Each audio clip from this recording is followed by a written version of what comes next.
Bravely Default 2 is a JRPG that was released for the Nintendo Switch in February 26th of 2021. It is the third in the Bravely Default series, following Bravely Default and Bravely Second, continuing Square's obsession with weird names, Looking at You, Various Day Life, and Live a Live. This is a honorary Final Fantasy game, in my opinion, because it is a spin-off of the Four Heroes of Light, and it also includes a lot of the Final Fantasy staples. You have potions, Phoenix Downs, high potions, ethers, and then you of course have the crystals, which are a very important part of the story.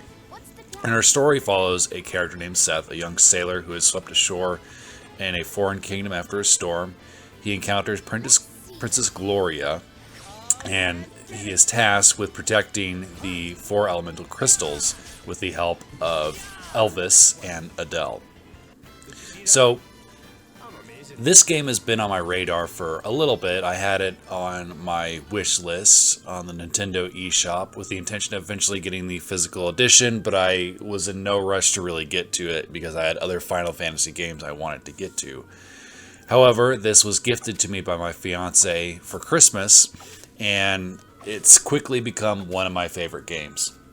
In fact, it might be my favorite Switch exclusive game that I own, and it's quickly moving up the ranks as far as my favorite JRPGs because it's just so much darn fun. So, in this game, you play the Four Heroes of Light, and you get to equip different classes after defeating certain bosses.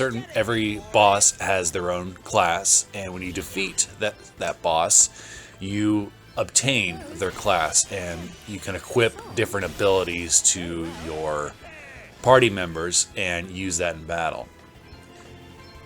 The game is called Bravely Default, and you have a brave ability and a default ability. If you brave, you basically get to take an extra turn or two, sometimes more. If you default, you basically pocket that turn and defend yourself.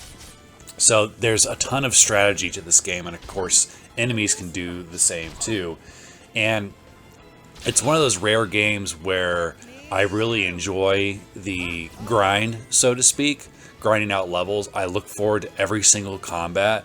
You know, I don't think I've really felt this way since playing Final Fantasy 7 or 12, because I do enjoy getting into long strings of combat for some games, but even a combat system like Final Fantasy X gets old to me after a while. But I haven't really enjoyed a battle system this much since, like I said, Final Fantasy 7 or 12.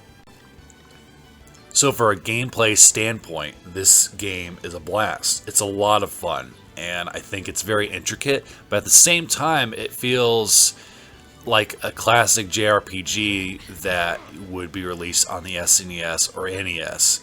And I think that's part of its charm, is that it's making what was old new again. And I think that if you're new to JRPGs, that this would be a good starting point. And as far as the characters and story go, you could say that the story's kind of basic. I mean, you've got the Four Heroes of Light trying to restore the crystals. That's a Final Fantasy staple that begun with the original. And I think the characters are all well written, and they're very charming. They have very funny back and forths, and they're all very unique. I think that I really enjoy their banter back and forth, and how they're becoming friends through this journey. It's nothing like super complex like Final Fantasy X's plot, but at the same time, I don't think it needs to be. I think there is something charming about how simple the story is, and that the characters are just doing this because it's the right thing to do, not because there's necessarily anything in it for them other than obviously protecting their lands. I think the only thing I don't care for is the way the cutscenes are played out.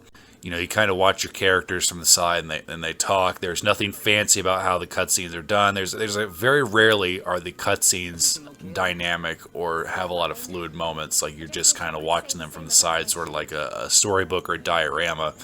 And I saw a reviewer that the Bravely Default games to a pop-up book, and I think that description is very accurate. And I actually really like the way this game looks, and how the world sort of looks like a diorama, and I think that it has a lot of charm in that.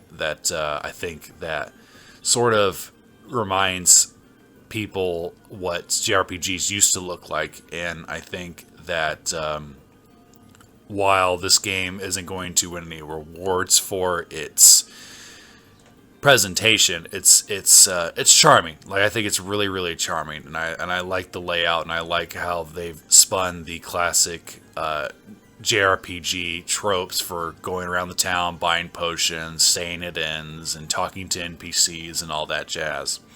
So I think for me, Bravely Default 2 is quickly moving up my ranking as far as favorite JRPGs, and like I said, I think it's my favorite Nintendo Switch exclusive that I own. Like, I anytime I'm playing something else on my Switch, I'm like, I kind of want to just play Bravely Default 2 and take a break from whatever I'm playing. It's kind of a problem, but it's a good problem to have.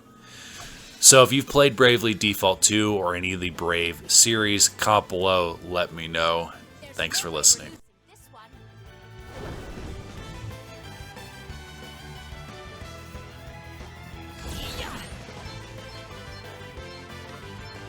Here goes.